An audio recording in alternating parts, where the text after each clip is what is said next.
12시 많은 참여 바랍니다.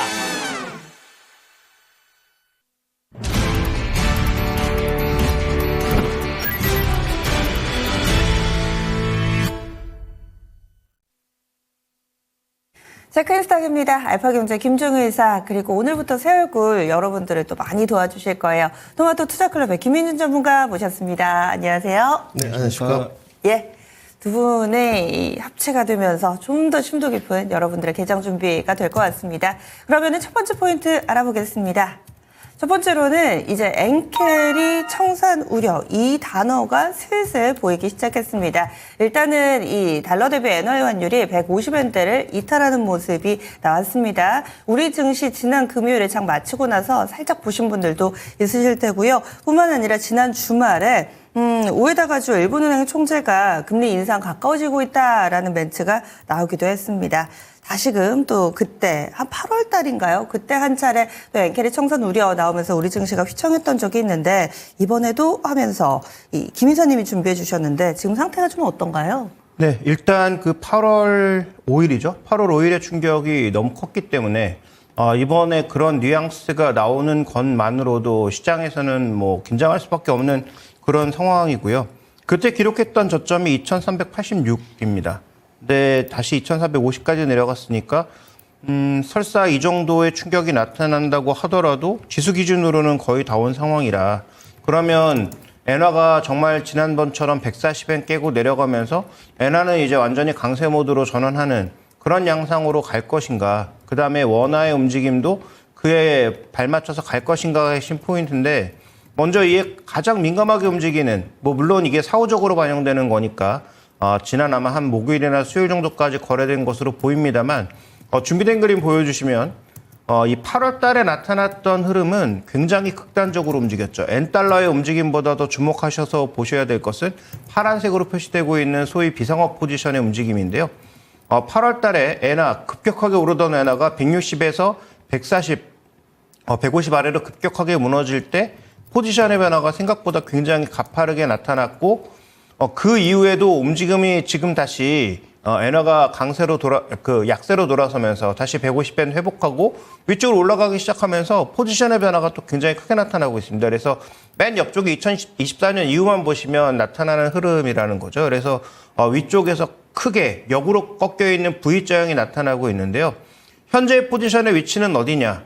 약간 팔고 있는 포지션이거든요. 그러니까 엔화의 지금 강세에 이렇게 생각보다 베팅을 많이 하지 않고 있는 상황인데, 만약에 이번에 미국은 금리를 내리고 BOJ는 금리를 오르는 상황으로 가게 되면 미일 금리 차는 더 줄어들겠죠.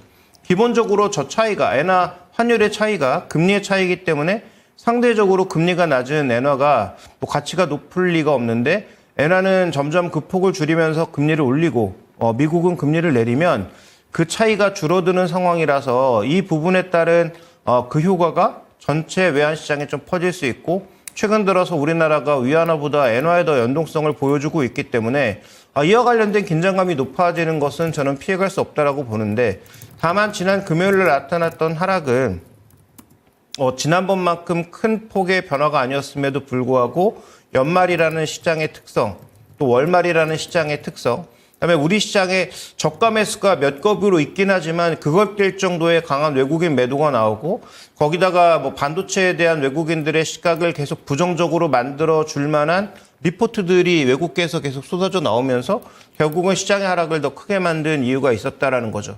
그러면 결론적으로 말씀드리면 지금 여러 가지 우려를 반영한 건 맞는데, 엔화가 그럼 극단적으로 여기서 다시 140까지 깨는 정도의 속도로 계속 급하게 내려가면 그건 뭐 우리 시장도 쉽게 버틸 수 없고 전저점 확인하거나 전저점도 이탈할 수 있는 그런 흐름으로 간다라고 보는데, 저는 뭐 일본이 바라는 게 정말 그 정도의 초엔 강세일까? 그건 또 아니라고 보거든요. 그다음에 저런 흐름이 나타났을 때 최소한 그렇다면 자동차라도 빠지지 말았어야 되는데, 뭐 자동차도 같은 움직임을 보이는 걸 보면 결국 지난 금요일날 나타난 하락은 이런 수급적인 우려까지 같이 반영된 다소 과도한 하락이다라고 좀 판단하고 있습니다. 그래서 결론적으로 말씀드리면 엔화가 극단적으로 내려가지 않는 이상 엔화 변동성에 대한 우려가 시장을 많이 선반영한 만큼, 또 월말 효과와 같은 수급 효과가 일시적으로 끼어 있었던 만큼 이를 우리가 되짚어보면 뭐 12월부터는 그래도 최소한 완화되는 양상으로 가지 않을까. 그다음에 특히 연기금뿐만 아니라 다른 기관을 중심으로 해서 배당 매수가 아직 적극적으로 들어오지 않고 있는데 주가가 더 낮아졌기 때문에 그러면 배당 관련 매수는 일시적이라도 들어올 가능성이 높다라는 측면에서 그렇다면 우리가 봐야 될 종목은 뭐 소위 고배당주, 그다음에 플러스 낙폭과대주들의 낙폭 회복 정도, 특히 인덱스 매수가 들어오면서 반등을 시도할 수 있는 그런 종목군들에 대해서는 저는 일단 관심이 필요하다라고 보고 있고 지금 언급된 여러 가지 이슈에서 다 자유로운 뭐 엔터주들이 여전히 상대적인 우위를 가져갈 가능성이 높다 이렇게 봐야 될 것 같습니다. 네, 엔달러 환율의 움직임, 엔화의 움직임이 8월 달 같이 그 공포 심리를 자극할 만한 여기에서 더 강세가 가파르게 나오지는 않을 걸로 그럼 보시는 거죠? 그때는 엔화의 하락 속도가 생각보다 매일 가파르게 대대적으로 나왔던 거거든요. 네. 그러니까 환율이 보통 하루에 1% 변화하는 건 엄청난 변화폭입니다. 근데 이제 그런 변화폭이 거의 매일 나왔으니까 우리 시장에서 뭔가 갑자기 한 번에 쏟아지는 아마도 그게 뭔가 배리어에 걸려 있었다라고 저는 판단하고 있는데 네. 그런 외환에 투자하는 사람들은 변동성이 이제 워낙 크기 때문에 또 레버리지를 워낙 크게 쓰기 때문에 다 반대 포지션 해지들을 걸어 두잖아요. 그래서 그런 포지션들이 청산되면서 급격하게 나타난 상황이라고 보고 있는데 뭐 이번에는 어느 정도 예상되고 있는 일본의 금리 상승, 미국의 금리 인하기 때문에 이걸 예상하지 않고 포지션을 과도하게 구축했을 가능성은 낮다라고 보고 있어서 아마도 그런 변동성은 낮다. 일본이 이제 뭐 내년에 내내 금리를 올리겠다. 뭐다음 미국은 금리를 내내 내리겠다. 뭐 그러면 모르겠지만 그럴 가능성은 지금 뭐 제로인 만큼 저는 뭐 그때만큼의 엔화 변동성이 나올 가능성은 없다라고 보고 있습니다. 예, 알겠습니다. 시장 전체적으로는 사실 갑작스러운 엔화의 변동은 또 우리도 당황스럽게 마련인데요. 그때만큼은 아닙니다. 시장에서 어느 정도 좀 대비를 하면서 엔화 강세 움직임에 대비를 할 것이다. 이렇게 얘기 주시네요. 그리고 전체적으로 솔루션은 배당, 엔터, 낙폭과대주가 좀 현재 상황에서는 낫지 않을까라는 시각의 의견 들어봤습니다. 다음 두 번째 포인트 넘어가겠습니다. 두 번째로는 테슬라 보겠습니다. 테슬라가 지난 11월 달에 움직임이 굉장히 좋았죠. 트럼프 수혜의 대표적인 종목이었는데요. 지난주 마지막 거래일도 3% 넘게 올랐습니다. 지금은 350달러 선 이 박스권 상단을 뚫어낼 수 있을 것인가 기로에 놓여 있는데 미증 시도, 우리 증시도 계속해서 트럼프 수혜, 머스크 수혜 이런 종목군들을 찾고 있습니다. 이런 모습 가운데서 2차 전지 관련된 종목군들이 슬쩍 움직이다가 다시 또 주춤주춤한 양상을 띠고 있는데요. 여기에 대해서는 또 어떤 의견을 주실지 김윤 전문가님 설명해 주세요. 네, 뭐 전일 그 미증시의 흐름을 좀 보고요. 한 주간의 흐름을 본다면 역시나 이제 관세 폭탄 이슈가 가장 컸던 것 같습니다. 물론 이제 금리 통화 정책에 대한 속도 조절론 이야기도 좀 나왔습니다만은 트럼프의 이제 뭐 신보호주의라고 지칭을 하는데 저는 뭐 보복적 관세라고 좀 지칭을 하고 있습니다. 이 부분이 뭐 2차 전지의 저가 반등 매수세가 좀 국내에 나오면서 이끌었던 시장이 금요일 날 좋지 않게 끝났었거든요. 그런데 테슬라는 다른 모습이라는 거죠. 테슬라의 주가 차트 모습을 좀 보셔야 될 것 같은데 종가 마감이 3.69%, 345불에 종가 마감이 됐습니다. 시간에서도 흐름이 나쁘지 않았고 연일 그 IB 투자라는 헤지펀드 쪽에서 테슬라의 뭐 주가 상승 비율을 굉장히 우호적으로 좀 만들고 있는데요. 사실상 그 테슬라의 실적이 그 도드라지게 상승할 것인가에 대해서는 굉장히 의구심이 좀 남아있는 상태입니다. 단지 우리 국내 연동 관계로 좀 봐야 될 것 같고 우리 시청자분들께서 주목하시는 부분이 테슬라는 주가가 이렇게 좋은데 국내는 왜 이렇게 힘을 못 쓰느냐 이 부분인 것 같습니다. 결국은 이제 연동 관계를 파악할 때 커플링이냐 디커플링이냐를 체크를 해야 되고 과연 실적적으로 호조를 띄어서 종목이 올라가느냐 아니면 어떤 모멘텀 반등이냐 접근 포인트가 무엇이냐를 체크해야 되는데 테슬라는 지금 실적 반등이라기보다는 어떤 테슬라의 머스크와 친분 정치, 정책 효율부 수장을 맡으면서 테슬라의 기업 자체가 우호적인 환경에 놓을 것이라는 이런 모멘텀이 주가를 좀 끌어올리고 있다고 봐야 될 것 같고요. 그리고 이제 국내와는 다르게 멀티플 기업이라는 것을 인정해야 될 것 같습니다. 2차 전지 자체로도 모멘텀이 붙어 있지만 사실은 2차 전지의 전방 산업 자체가 지금 좋지 않은 쪽이거든요. 특히나 지금 관세 폭탄하고 좀 연결고리를 지어본다면 이 부분은 이미 그 트럼프가 대통령에 당선되면서 우리가 예측했던 범주입니다. 사실상 이런 부분은 저는 일정 부분 다 선반영되었다고 보는데 이제 그 상대방에 따른 대응책이라고 좀 봐야 되겠죠. 기업의 대응책, 국가의 대응책. 사실은 이 부분은 아직까지 반영이 되지 않은 상태입니다. 실로 한 뉴스를 좀 전해드린다면 캐나다 총리가 플로리다까지 트럼프를 찾아간 이런 모습을 좀 보면서 네. 사실은 이게 이제 상대가 어떠한 친분 정치에 따라서 행동을 하든지 국가적인 전략에 따라서 행동을 하든지 뭐 캐나다 총리니까 아무래도 국가적인 차원에서 대응을 했다고 좀 보여지고요. 이러한 부분들이 이제 어떻게 반응을 하면서 연쇄 효과로 증시에 반영이 되느냐가 가장 화두입니다. 이 부분은 다른 섹터에도 마찬가지입니다. 뭐 반도체, 2차 전지, 자동차. 특히나 우리나라는 중간재 업체입니다. 수출에 민감할 수밖에 없고요. 이렇다 보면 지금 국가적인 전략 차원에서 대응이나 기업의 어떤 대응의 차원이 강대강으로 갈 것이냐, 친분 정치에 몸을 좀 수그리면서 이렇게 캐나다 총리처럼 날아가는 어떤 정치의 형태를 띠일 것이냐, 이 부분이 사실은 가장 중요하고요. 그 다음에 우리가 테슬라 이야기를 하다가 다시 돌아와서 테슬라는 지금 모멘텀이 세 군데가 총 붙어 있습니다. 첫 번째는 온디바이스 AI의 최대어 자율주행. 사실상 2차 전지가 좋지 않은 상황 속에서도 자율주행 쪽은 국내 증시 종목들이 상당히 반등이 좋았습니다. 뭐 퓨런티어, 넥스트칩, 하다못해 그 무거운 현대 오토웨이보다 좀 올랐었거든요. 사실은 일들 종목들이 뭐 실적이 있는 종목도 있습니다만은 실적 개선이 도드라졌다 이렇게 말하기는 어려운 것 같습니다. 근데 주가 상승폭은 상당히 좋았단 말이죠. 그리고 이제 우주항공 쪽으로도 사실은 테슬라와 연동 관계가 가면서 우리 국내 종목들은 시세 반등이 좋았습니다. 그러면 2차 전지의 이제 연동 관계를 파악해야 될 것 같은데 우리나라의 2차 전지 종목들은 어땠느냐? 사실은 저가 반등 매수 리바운드였다고 좀 판단을 해야 되겠죠. 기술적 반등이었고 이마저도 관세 폭탄 뭐 멕시코 중국 이야기가 나오면서 좋지 않았다. 그러면 제가 봤을 때 이 테슬라의 힘의 크기는 상당히 수급에 집중될 현상은 큽니다만은 국내는 이 세 섹터가 낙수 효과로 파이를 수급을 나눠 먹는 형태로 가지 않을까 이렇게 좀 생각이 들고 있기 때문에 굳이 테슬라의 연동 관계를 2차 전지 일원화로 시키는 것은 별로 좋지 않아 보이고요. 국내 몇 종목을 좀 넘어가 보면 지난주에 사실상 보시게 되면 뭐 에코프로 BM이라든지 LG 엔솔이라든지 삼성 SDI라든지 특히나 이제 연동 관계가 깊다고 이야기하는 LNF라든지 모두 다가 음봉 마감됐습니다. 지금 나가는 차트 모습은 LG 엔솔의 주봉 마감 모습인데요. 그래서 사실상 뭐 어떤 그 기술적인 지표라든지 뭐 지지 저항 이런 캔들 패턴을 갖다 붙이더라도 사실상 지난주에 마감 모습이 상당히 좋은 쪽이어야 되는데 좋지 못하게 끝났죠. 그러니까 지금은 펀더멘털이나 실적적으로 접근을 하게 되면 워낙 2차 전지는 불리합니다. 뭐 기대감이 지금 주가를 끌어올렸다고 봐야 되는데 그마저도 사실상 기술적 모습이나 캔들 패턴도 유효하지 않기 때문에 앞으로 이 관세 폭탄에 대한 것은 사실상 이미 선반영되었다고 보여지고 있고요. 어떠한 대응책이 국가적인 차원이나 기업에서 나오는지에 따라서 사실상 조금 더 투심의 유입을 시키는지 마는지에 따라서 주가의 반등 여력도 좌지우지 되지 않겠느냐 이렇게 정리해 드리겠습니다. 네. 그래서 이 테슬라를 중심으로 해서 현재 뭐 관세 상황이라든지 이런 내용 전반적으로 좀 봤습니다. 다음 세 번째 포인트 넘어가 보겠습니다. 세 번째로는 종목을 하나 준비해 주셨어요. 원익 IPS를 통해 본 IT 시황은 이라는 헤드라인을 달고 있습니다. 사실 IT, 반도체 쪽 보시는 분들도 원익 IPS는 이 관심권 저기 후순위에 좀 가 있지 않을까 싶은데 이 종목을 중심으로 해석을 해본다. 오늘 이렇게 또 주제를 설정해 주신 이유가 있으실 것 같은데 김 이사님 알려주세요. 네, 뭐 이 종목이 뭐 아시는 것처럼 세 가지의 장비를 모두 공급하고 있죠.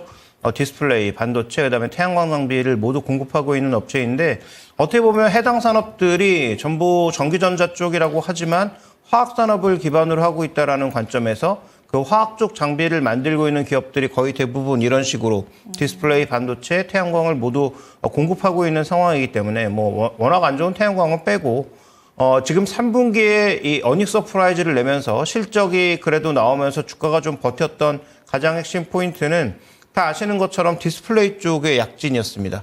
삼성 디스플레이 8세대 투자가 늘면서 그와 관련된 매출이 올라와서 시장이 기대했던 것보다 2배 영업이익이 나왔고요. 물론 뭐 2배 영업이익이 나와봐야 엄청나게 낮은 수준이지만 어쨌든 뭐 적자를 좀 벗어나는 그런 계기를 마련을 했고 거기에 이제 반도체만 도와주면 더 좋아질 거다라고 예측을 했었는데 준비된 그림을 보시면 원익 IPS를 포함한 모든 종목이 마찬가지다. 삼성전자와 연관된 종목군들이 왜 이렇게 약한가를 나타내는 지표라고 보여지는데 삼성전자가 지금 현재 PB 1배를 깨고 역대 저점 수준에서 아래쪽에서 움직이는 것과 마찬가지로 뭐 거의 모든 반도체 종목군들이 실적이 안 되는 것 포함해서 삼성반도체가 확실한 투자 금액을 확정 짓지 않다 보니까 현재 역대 밸류 저점을 깨는 그런 상황으로 가고 있는 거죠.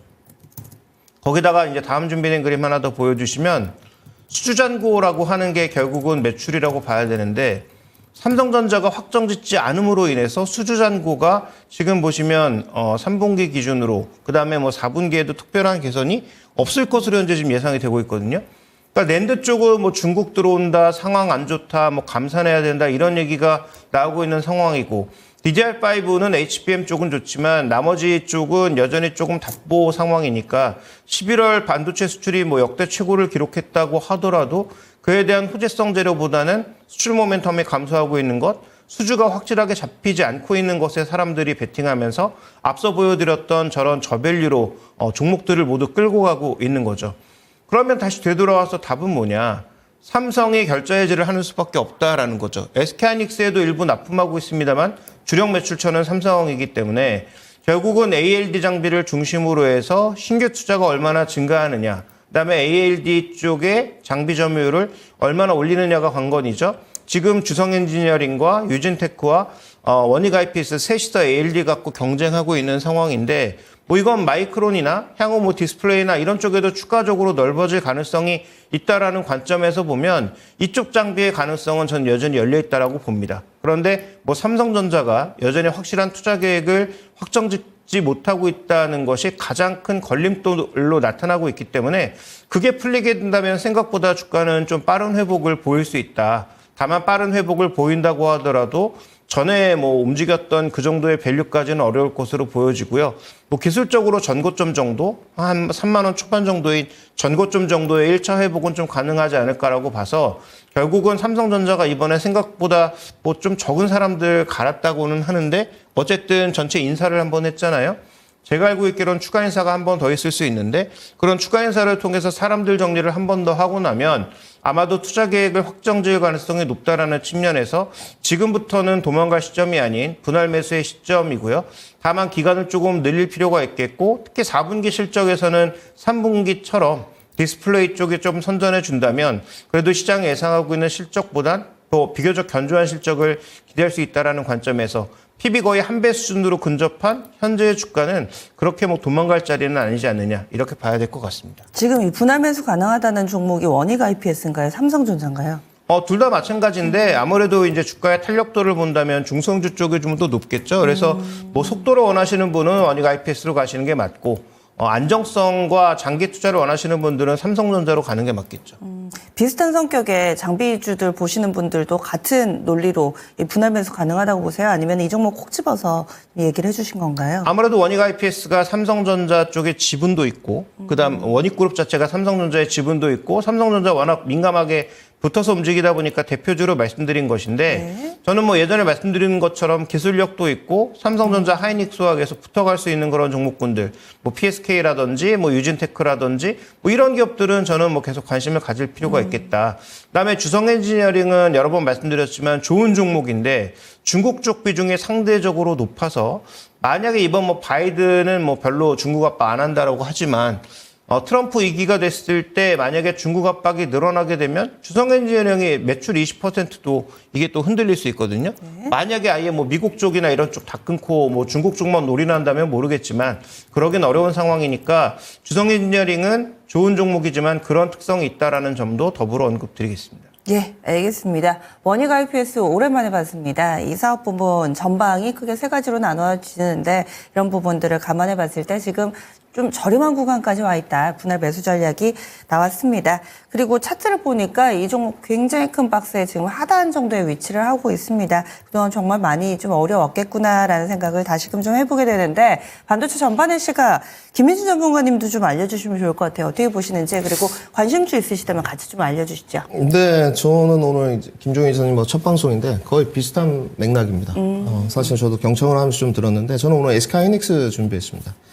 우선은 SK하이닉스를 준비한 이유는 시장의 어떤 펀더멘털 상황도 좀 알아보고요. 사실은 지금의 반도체 시장 자체가 수출 1위라고 하지만 안에 내막을 좀 들여다보면 그렇게 좋지는 않습니다. 우리가 이제 특히 이제 반도체를 측정할 때 프리미엄 부분이 아무리 자유로운 영역이라고 하지만 반도체 부분은 굉장히 좀 짜죠. 우리가 그렇게 후한 프리미엄 자체를 주지를 않습니다. 단지 지금의 SK하이닉스가 시장에 기대치보다는 좀 가격 조정이 나온 상태이고 앞으로 뭐 관세 폭탄이라든지 어떠한 대응을 뭐 중국 쪽에서 할 것이고 그다음에 기업들이 어떤 대응 전략을 펼칠지 모르겠습니다만은 사실은 이게 핵심이거든요. 그러니까 늘 앞에서도 제가 말씀드렸지만 트럼프 대통령 뭐 지금은 이제 당선인이지만 트럼프 대통령이 지금 뭐 보복적 관세, 신보호 무역 취지 이 부분에 대한 것은 다 반영이 되었어요. 그러니까 이제 상대 측에서 사실은 강대강으로 갈 것이냐 좀 숙이고 들어갈 것이냐 이 부분이 있는데 과연 그럼 SK하이닉스나 삼성전자는 과연 이 트럼프의 어떤 관세 폭탄 전략에서 정책적으로 좀 자유로울 것이냐 먼저 이걸 좀 봐야 될 것 같은데 저는 조금 낫다고 보여져요. 상대적으로. 그 다음에 두 번째는 지금 반도체가 레거시적 정통 D램과 낸드는 상당히 좋지 않습니다. PC나 모바일 부분이 전혀 회복되지 않고 몇 년째 계속 약세를 나타내고 있기 때문에 사실은 이 반도체 소부장의 주가들을 특히 레거시 쪽에 연관된 종목들을 보게 되면 처참하죠. 거의 신저가들을 다 갱신하고 있기 때문에 그러면 좀 괜찮은 쪽은 어디냐? 결국은 HBM, AI 반도체로 귀결될 수밖에 없는 것 같습니다. 그러면 지금 이제 SK하이닉스는 오늘 준비했지만 삼성전자와 비교를 했을 때 주가가 계속 어찌됐건 시장 상황이 좋지 않아서 밀리고 있는데 가격이 떨어질 때마다 어느 종목이 조금 더 선순위에 놓아야 될 것이냐 이 부분은 이제 생각해 본다면 결국은 지금은 모든 것이 SK하이닉스로 귀결되고 있는 것 같습니다. 저는 뭐 개인적으로 삼성전자를 조금 더 믿고 업력이 있기 때문에 기회를 주고 있는데요. 네. 사실상 저의 생각과 시장의 투심은 좀 다르다고 좀 생각을 하고 있고요. 네. 앞서가는 기술력에 관해서는 지금 사실 삼성전자 쪽에서도 오히려 시간이 1년여 남짓밖에 남아있지 않습니다. 그러니까 사실은 SK하이닉스의 뒤안길을 따라가게 되면 저는 필요 없다고 보여지는 쪽이거든요. B2B 물량들은 어느 정도 판매가 되고 나면 다음 월로 넘어가기 전까지는 사실 좀 쉽니다. 그리고 이제 B2C로 수익을 극대화해야 되는 게 기업의 기본적인 논리이기 때문에 그러면 이제 SK하이닉스로 넘어와서 차트 모습을 봤을 때 벌써 15만 9,900원까지 내려왔어요. 그러면 앞으로도 SK하이닉스가 시장에서 우월적 지위를 나타낼 수 있고 지금 가격이 이제 박스권 상단과 하단이 삼성전자보다는 먼저 만들어져 있는 형태입니다. 우리 시청자분들이 오늘 사실 아침 개장 방송을 보면서 SK하이닉스에 가장 관심이 많으실 거예요. 특히 이제 안정감 쪽을 보시는 분들이라면 SK하이닉스에 관해서 여러 가지 의견들이 있는데요. 사실상 뭐 지금 뭐 MRMUFP 워드메스 패키징이 됐던 간, 뭐 HBM4에 관해서 루빈에 관해서 어떤 수율이 나오던 간에 그거는 사실 미래 상태에 대한 부분은 알 수 없습니다. SK하이닉스가 뭐 HBM4를 지금 당장 루빈에 납품한 것도 아니고 단지 지금의 가격 경쟁력을 봤을 때 밸류라든지 실적 부분에 관해서 SK하이닉스가 주가가 싸냐 비싸냐 이거를 판단했을 때 지금은 상당히 메리트가 있는 가격입니다. 왜냐하면 PER 기준은 6배 정도인데 시장이 좋지 않을 때 저는 6배 정도를 주고 있습니다. 좋을 때는 몇 배를 줘야 되느냐 주관적인데 저는 한 10배 정도를 보고 있거든요. 네. 그런데 이제 레거시 부분이 정상화가 아직 안 됐기 때문에 뭐 빅 캐시카우긴 합니다만은 AI 반도체 하나 HBM이 시장을 고프리미엄 부가가치를 가진 제품으로 끌어가고 있기 때문에 6배가 맞는 것 같고요. 그렇다면 지금 모든 기관 쪽에서 나온 증권사의 리포트들을 봤을 때 동의할 수 있느냐 없느냐의 차원인데 보통 주당 EPS가 4만 원 언저리로 돼 있거든요. 그러면 지금의 이 15만 9천 원은 사실상 접근 포인트가 나온다는 쪽이고요. 트럼프의 관세 폭탄이 있어서 사실은 우리나라가 강대강 대치로 갈 길은 전혀 없다. 저는 그렇게 좀 보여지고 SK하이닉스의 뭐 최태원 회장도 마찬가지인 것 같습니다. 트럼프에 관련된 주변 인물들을 만나서 오히려 친분 정치를 형성하면 형성했지. 거기다 대놓고 강대강으로 갈 일은 없어 보이거든요. 그리고 이제 트럼프 입장에서도 테일러시가 됐던 삼성전자, LG전화가 됐던 SK하이닉스나 삼성전자의 공장을 돌리는 것이 고용 측면에서도 그들에게 훨씬 유리합니다. 그래서 지금부터는 관심을 가져야 되는데 이제는 접근 방식입니다. 네. 시장이 별로 좋지 않기 때문에 내가 장단기를 가져가는데 단기적인 접근 포인트를 기술적으로 접근할 것이냐 아니면 좀 하단 구간에서 가격이 이탈됐을 때 박스권 하단은 오히려 적극 매수 구간으로 덤벼들 것이냐 이제 이 부분이 중요한데 저는 뭐 시청자님들이 원하시는 쪽으로 하는 게 가장 맞지 않겠습니까? 단지 안정감을 지금 시장에서는 조금 부여하는 게 좋습니다. 그래서 SK하이닉스를 선정했고 하단 구간에서 약간 이탈하더라도 가격 조정이 발생하더라도 과대 낙폭으로 보고 조금 더 바이앤홀드를 하는 것이 기대 수익률 부분에서는 확실히 좋지 않겠나 이렇게 정리해 드리겠습니다. 네. 현재 시장에서는 이번 주 내에 현재 바이든 행정부에서 다소 완화된 대중국 반도체 관련 수출 규제안을 내놓을 거다라는 발표도 있는 상황입니다. 이 반도체로 관련된 뉴스들 상당수 차지하고 있는데요. 두 분이 대체적으로 지금은 싸다, 분할 매수는 가능하다라는 데 의견이 좀 모아졌습니다. 이렇게 해서 체크인 스탑 마무리 짓겠습니다.